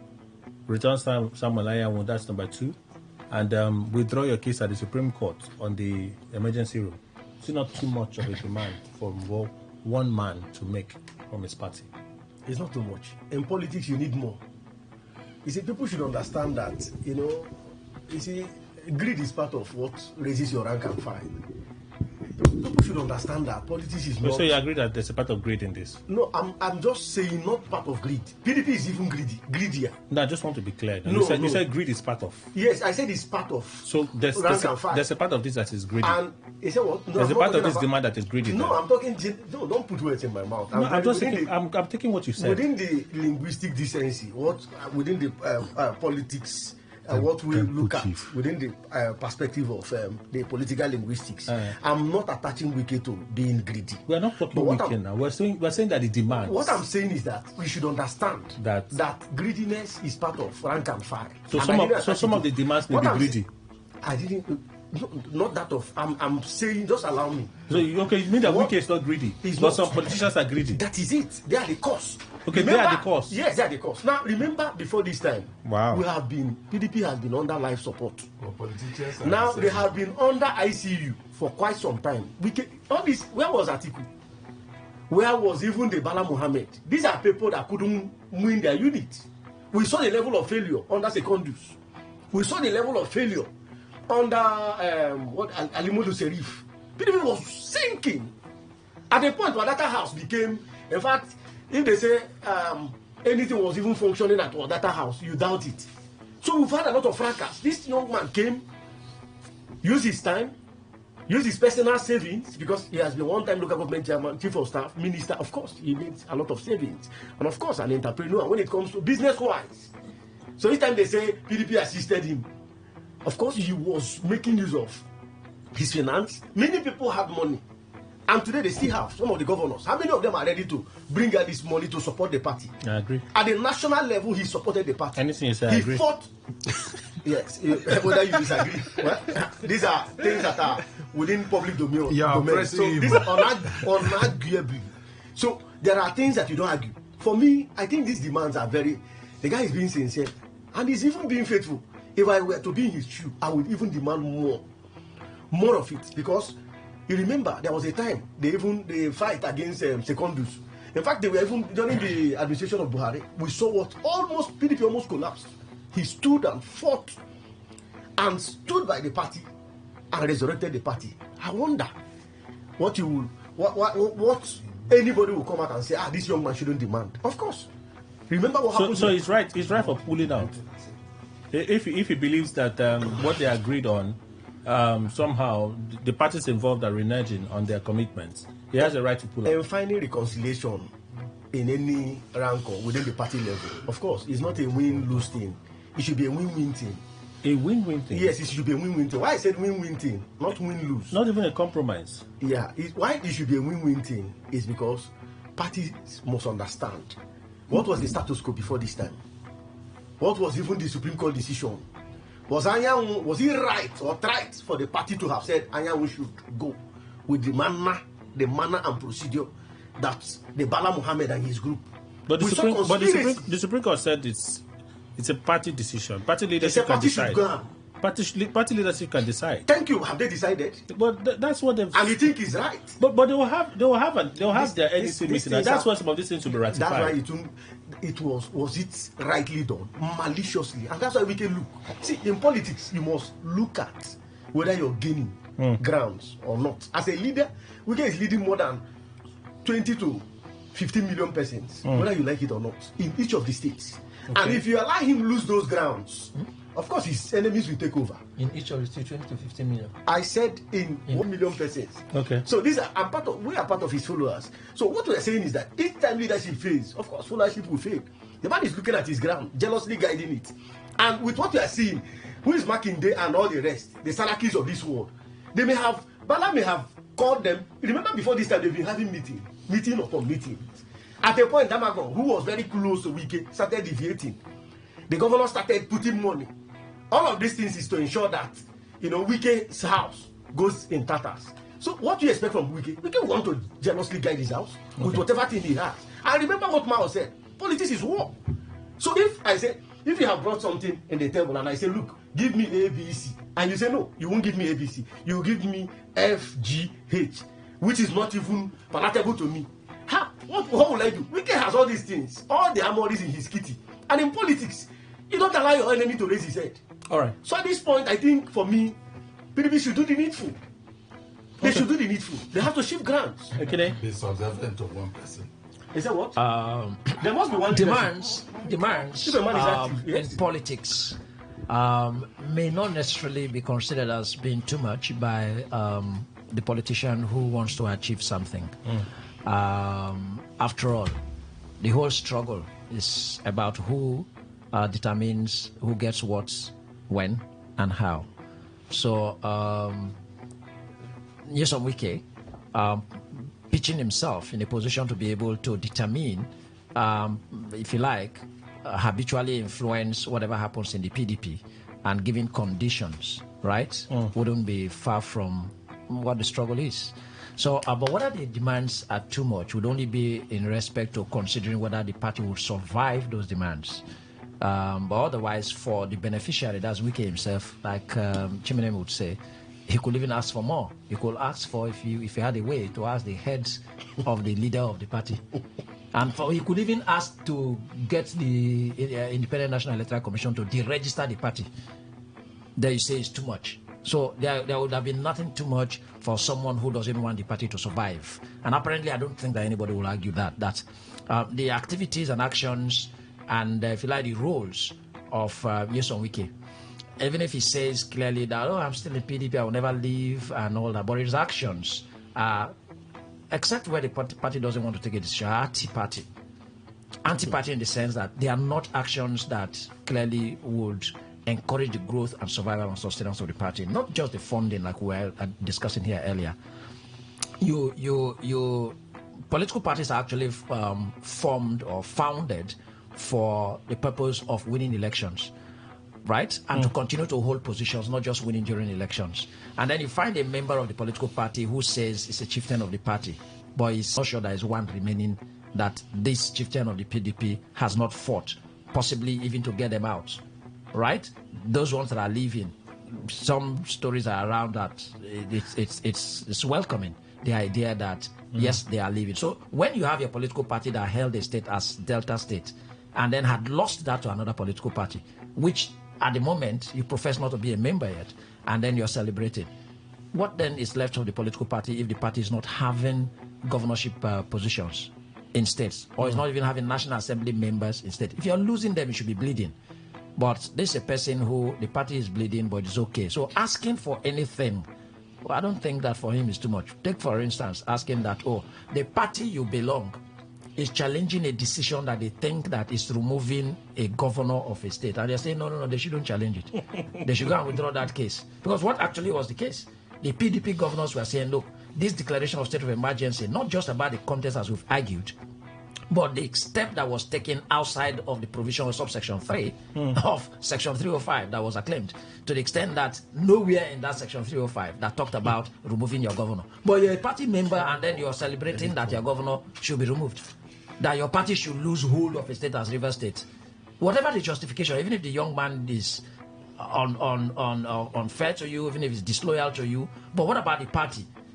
If he's removed, the party would have lost the hold of a state as River State as well. But that's why I asked the question, isn't it too much of a demand from one man to make? I accept. I say on the side of the party is extremely too much. No, because but on the side of on the side of the people too, on the side of the people, it's too much. It's too much. It's too much. I said so. Maybe to end it more categorically, on the side of the party, you are taking too much of blood from the party. You want the party to bleed to death, so it's too much to ask. The life of the party really are those governors that are holding positions on the platform of the party. But you're saying that they take that particular one, go and withdraw the matter that is challenging the state of emergency. The context that the PDP emergency was particularly with respect to the extent of removing the governor. Yes. Same, but you're saying that no, so let the governor be removed. If there is even a way for him to perpetually remain outside there, so the party should lose it, then it's too much for the party. You're bleeding the party to death. Just to satisfy satisfy maybe your interest. But like I said, like Chimene would say, on the side of Nyesom Wike himself, he could even ask, I repeat, even the head of the party, if the party were a human being. Mr. Momo. At least Amagum is there. Yes.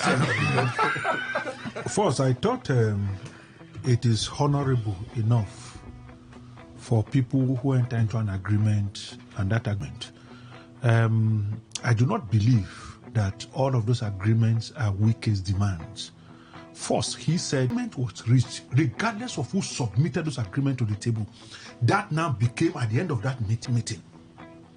Part of which that Bukola Saraki should spearhead the reconciliation committee in saying who are trying to leave, who are aggrieved with the book, that it should have been trashed before that time to say, no, these demands that Mr. A, Mr. D brought to this meeting, we will not take it. But if you the demands that we reached as a people, it is no longer Wike's demand anymore. It is those who attended that meeting, that is the agreement reached. Now, having said that, I think that Wike, for me, he's been sensible enough and quick to say, see, because the governor for your state, now what's his name again? Makinde and Mba are taking this step. When we agreed that allow Chief Anyanwu to finish, yes, he said also finish. December is far. Hold on, allow him finish. That was the agreement. Chimene would have bought that Jeep he wants to buy by December. Amen. See, I think that if we do not agree, why then do we come together to sit and have meetings? Anybody would have just said, no, these agreements and all of that, no, these things brought forth, we would not agree. Isn't it also but it is binding. That we're running hasty conclusion without hearing from the other side? No, let them come out and say so. Because if we agree that these were the things we agreed in that meeting, it is binding on every other person. So why is Bukola Saraki and Mba calling for the Southeast to say that the Southeast will pull out of the PDP if... You believe everything Nyesom Wike said the way he said it? As at this time, yes. Until there's a counter statement regarding that. But for now, I believe that. Because he has said, I am pulling out based on these things. And he didn't just, he mentioned names of persons involved. And so for me, yes, those demands, probably Wike are the one who brought those demands to the table. But all of those who attended that meeting agreed to those demands. So it becomes everybody's demands. And so everybody, it is binding on all who attended those meetings. Okay. So it is not good now that at the end of the day, okay, look at what is happening now. For the next meeting. They postponed it. Yes, no. They said they are giving notice. No, it's reminder. Okay, it's reminder. No, hold on. Okay, it's reminder for you can see what the confusion is here. Okay. Ayawa said that meeting stands postponed. So it's Ayawa that said it? Yes. Ayawa said that meeting because he is the secretary.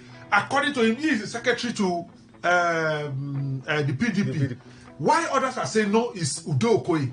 And Wike is saying this should not happen because we entered into an agreement. We agreed to beg me to come for those meetings. The point of perhaps clarification will be if Ayawa is saying he's the secretary of the national secretary of the party's current NWC, they are saying that it's not even Udo Okoye, it is the assistant national secretary that is the national secretary for now. No.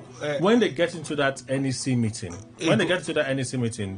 they will ratify some of these things. But you cannot ratify it when you have not had that meeting. What power? How do you want? How does man want to act when a meeting has not? Where do you draw the power from? When you've not had that. He has not now. When you say where you draw the power from, the NWC can act because they draw powers from the NEC. No, the NWC have not met.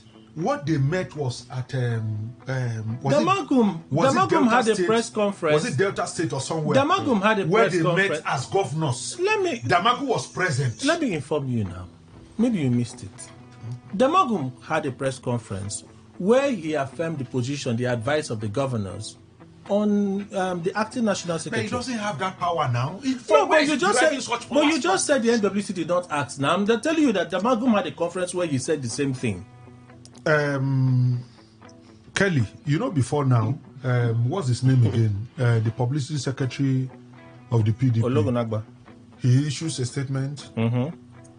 Chairman will come and say, no, we only had a conversation on WhatsApp. Till today, there has never been anywhere a meeting of the NWC was held. It was the governors who held the meeting and advised Damagum to say, why don't we do so and so? But who will confer power on that man to act before next meeting? So the bottom line here for me is that I think Wike is correct to have said if we agree on a particular thing, and these are the demands that we agreed on in that meeting, it should be binding on everyone. Okay, so that's the position you have. Mr. Ndukwe. You see, Kelly, I'm just realizing that mention is made of maybe cases that involve what is it in Rivers State? All the legal cases in Rivers withdrawn. State of emergency. Why? It's part of his demand. You know, for me, when you are saying his demand, how is that his demand? That is his demand. That was the agreement in the meeting. Oh, he said it now. He said it that his demands at the meeting, and they agreed, which he said they agreed to. I've not heard from them. No. He said perhaps those were. You know, we can tell you that, but we can enter a meeting and say, oh, he said he called it gentleman agreement. Yeah. That's what he said. So we can say, okay, yes, we will hear you. All of this is to consider. Just come for that meeting. No. In that meeting, Saraki's committee was formed to go about reconciliation, and Saraki's committee has started. Now, Wiki has visited them. I think they had a meeting. Yes, they had a meeting with Wiki. Yes. It's all right. You see, what I'm saying is, if it's a demand of the entire party or whatever, or yes, some Wiki alone, what am I asking? What about all cases about the state of emergency in Rivers State? One at the Supreme Court. Thank you. By the PDP governors, he wants it dropped. Why? And the ones in No. State.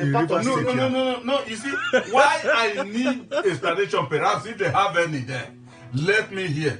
At least, particularly I that is making request for this, it is stated that a clear conscience fears no accusation. Now, I know it's their politics, they go into it with the mocking style they follow. But I'm asking, if the state of emergency mirrors order, why would you be saying withdraw all the cases about it? Is there anything you are afraid that could happen or that went wrong in that declaration that could make you now come out and say, withdraw all these cases, we don't want to continue with this, but the state of emergency is declared and is declared, and that settles it. PDP did their own demands. Because if these people had gone to the Supreme Court should be allowed to hear that. The Supreme Court is not being stopped from hearing it. Okay. He is just wanting to use his influence, I suppose, to get them to withdraw the case. If they withdraw it, would the Supreme Court hear the win? You'll be dismissed now. Simple. And that's what I'm saying now. The case will be dismissed. Why is it dismissed? No, but it is like these are my conditions for peace. Yes, you invited him to come. These are my conditions for peace. Understand what a man when the question talking. Perhaps you are not following. I understand what you're saying. That's why I started by asking this question: are the demands not too high, not too much for one man to make? Based on this particular one of the declaration of, my opinion does not mean anything to them, but at least I must say it. I am telling you, if there any other thing more than too much, it's too much. How can you be talking about declaration? It's declared and then people are picking holes here and there. And the governors in your party came up in their own view that there's something is amiss. They're going to Supreme Court to challenge it. Certainly, and they're coming out to say, why are you making that kind of peculiar demand? No, he's a generous man. No, but for me, a generous man. But forget about generosity. Hold on, sir. No, let him finish now. He has to land now. He has to land now. He has to land now. Mr. Mama, let him land now. Let him land now. We keep interjecting him. Mr. Education, please land. So what I'm saying is that for me, adding this declaration of state of emergency, the withdrawal, whether it's the PDP or the FCT minister alone that made that demand, is too much. It's too much. And for me, it's like they are saying it has hunchback.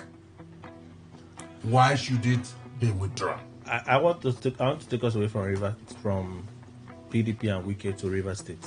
Nedwoko Special Committee on crude oil theft paid a visit to Ibas, Senior Administrator Ibas. And when he said all the things he said some things that struck me. It's like telling them, it's like taunting them. All these things people are doing, visit one state to another state, destroying crude oil refining sites, there are better ways to do it. But somehow, he said we don't have proper metering system that is regulated to check how much of crude oil we're producing and all of those things. That's a problem. There's a metering gap that we need to address. He said Nigeria is also signed on to a global surveillance system, and that system, the Navy is in charge of it. Call the one name like that. Navy is in charge of it.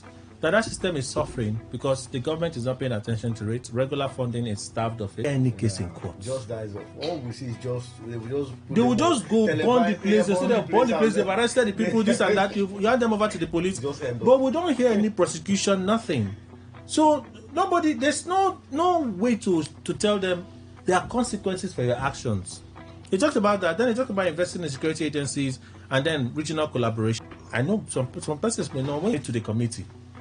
If we looked at this, wouldn't we be saving more money and having more wins than this conventional When they travel, they go visit this governor, perhaps they'll give them handshake, they smile, they go back to their hotel. Visit governor, perhaps they'll give them handshake, they smile, they go back to their hotel rooms.